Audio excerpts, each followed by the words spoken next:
গাজীপুরে লুটপাট করেছে, দুর্নীতি করেছে, সন্ত্রাস কায়েম করেছে। আমরা গণ অভ্যুত্থানে মেয়র জাহাঙ্গীরকে প্রতিরোধ করেছিলাম। এই সন্ত্রাসীদের আমরা গাজীপুরে ঢুকতে দেই নাই, গাজীপুর থেকে বিতাড়িত করেছি। কিন্তু দুঃখের বিষয়, গাজীপুরে এখনো স্বৈরাচারের দোসরেরা বিভিন্ন জায়গায় রয়ে গিয়েছে। ইনশাআল্লাহ আমরা এই সকল স্বৈরাচারের দোসর এবং সন্ত্রাসীদেরও বিতাড়িত করব। আমরা শুনেছি আজকে গাজীপুরে মাথাচাড়া দেওয়ার চেষ্টা করেছে মুজিববাদী সন্ত্রাসীরা। আমরা হুঁশিয়ার দিতে চাই, বাংলাদেশে যতদিন গণ অভ্যুত্থানের শক্তি জীবিত আছে, রাজপথে গণ অভ্যুত্থানের শক্তি সক্রিয় আছে, আওয়ামী লীগ এবং মুজিববাদী শক্তিরা কোথাও দাঁড়াতে পারবে না। গাজীপুর থেকেই প্রতিরোধের ডাক তৈরি হবে। প্রিয় সংগ্রামী গাজীপুরবাসী, আমরা গাজীপুরে অপরিকল্পিত নগর ব্যবস্থার কথা জানি। আমরা চাই গাজীপুরের যে নাগরিক সেবাগুলো রয়েছে সেই সেবাগুলো গাজীপুরের সাধারণ মানুষরা পাবে। গাজীপুরের যোগাযোগ ব্যবস্থা উন্নত করতে হবে। জাতীয় নাগরিক পার্টি গাজীপুরের এই সকল নাগরিক সমস্যা নিয়ে কাজ করবে। আমরা গাজীপুরে জানি, গাজীপুরের শিল্পায়নের নামে প্রচুর জমি দখল করা হয়, সাধারণ মানুষের জমি দখল করা হয়। মেয়র জাহাঙ্গীর এই জমি দখলের অন্যতম কারিগর ছিল।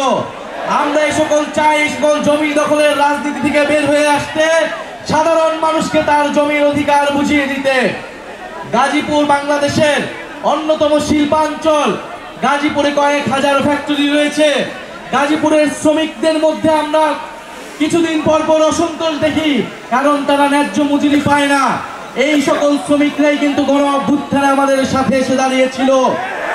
আমরা সে সকল শ্রমিক ভাইদের জন্য কাজ করতে চাই। আমরা টাঙ্গাইলে কৃষকদের জন্য কথা বলেছি। টাঙ্গাইল যদি কৃষক আন্দোলনের সূতিকাগার হয়, গাজীপুর শ্রমিক আন্দোলনের সূতিকাগার। আমরা গাজীপুরের শ্রমিকদেরকে সংগঠিত করতে চাই। যেই নতুন বাংলাদেশ আমরা আকাঙ্ক্ষা করি, সেই নতুন বাংলাদেশে শ্রমিকের অধিকার নিশ্চিত করা হবে। যতদিন না আমরা শ্রমিকের ন্যায্য মজুরি নিশ্চিত করতে পারি, ততদিন বৈষম্যহীন বাংলাদেশ সম্ভব নয়। অন্তর্বর্তী সরকার সহ আমাদের দায়িত্ব গাজীপুরের এবং বাংলাদেশের সকল শ্রমিকদের, এই গার্মেন্টস শ্রমিকদের, আমাদের ভাই বোনদের তাদের ন্যায্য মজুরির পাশে দাঁড়ানো। তাদের সন্তানরা শিক্ষা পায় না, আবাসন পায় না, তারা স্বাস্থ্য অধিকার থেকে বঞ্চিত, সেই সকল অধিকার নিশ্চিত করা। প্রিয় গাজীপুরবাসী, আমরা জানি এই গাজীপুর টঙ্গীতে আমাদের মাদ্রাসার ছাত্ররা, আমাদের আলেম সমাজ এই গণ অভ্যুত্থানের প্রতিরোধ তৈরি করেছিল। আমরা সে সকল আমাদের আলেম ভাইদের, মাদ্রাসার ছাত্রদের আমরা লাল সালাম জানাই। তাদের এই অংশগ্রহণের মাধ্যমে আমরা ফ্যাসিস্টকে বিতাড়িত করতে পেরেছিলাম। প্রিয় গাজীপুরবাসী, আমরা গাজীপুরে এসেছি, গাজীপুরের সমস্যা নিয়ে কথা বলতে চাই। জাতীয় নাগরিক পার্টি গণ অভ্যুত্থানের পরে একটি নতুন বাংলাদেশের স্বপ্ন দেখে, একটা নতুন গাজীপুরের স্বপ্ন দেখে। আমরা সেই গাজীপুর তৈরি করতে আপনাদের সহযোগিতা চাই। গাজীপুরকে জাতীয় নাগরিক পার্টি এবং গণ অভ্যুত্থানের অন্যতম দুর্গ হিসেবে প্রতিষ্ঠা করতে চাই। আপনারা কি আমাদের সাথে আছেন? আপনারা কি আলী নাসির ভাইয়ের সাথে আছেন? আপনারা মেজর মাহমুদ ভাইয়ের সাথে আছেন? আপনারা মুহিম ভাইয়ের সাথে আছেন? আপনারা শোয়েব ভাইয়ের সাথে আছেন? আমাদের কেন্দ্রীয় কমিটির এই চার কাণ্ডারি আপনাদের গাজীপুরে রাজনীতি করে যাচ্ছে। গাজীপুরের মানুষের অধিকারের জন্য, গাজীপুরের মর্যাদা নিশ্চিত করার জন্য লড়াই করে যাচ্ছে। প্রিয় গাজীপুরবাসী, আমরা বলেছি 5ই আগস্টের মধ্যে জুলাই সনদ এবং জুলাই ঘোষণাপত্র হতেই হবে। এর কোনো বিকল্প আমরা দেখতে চাই না। সরকার জুলাই সনদের খসড়া প্রকাশ করেছে, কিন্তু আমরা বলেছিলাম জুলাই সনদ সংস্কার শুধু ঐক্যমত হলে নাই, সংস্কার কিভাবে বাস্তবায়ন হবে সেই বিষয়ে ঐক্যমত হওয়া লাগবে।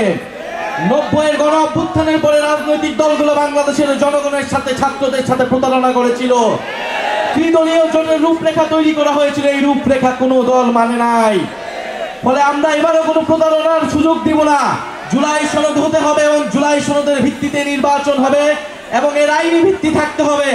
নির্বাচিত যেই সরকার গঠন করুক, এই সংস্কার বাস্তবায়নে সে বাধ্যবাধকতা থাকবে।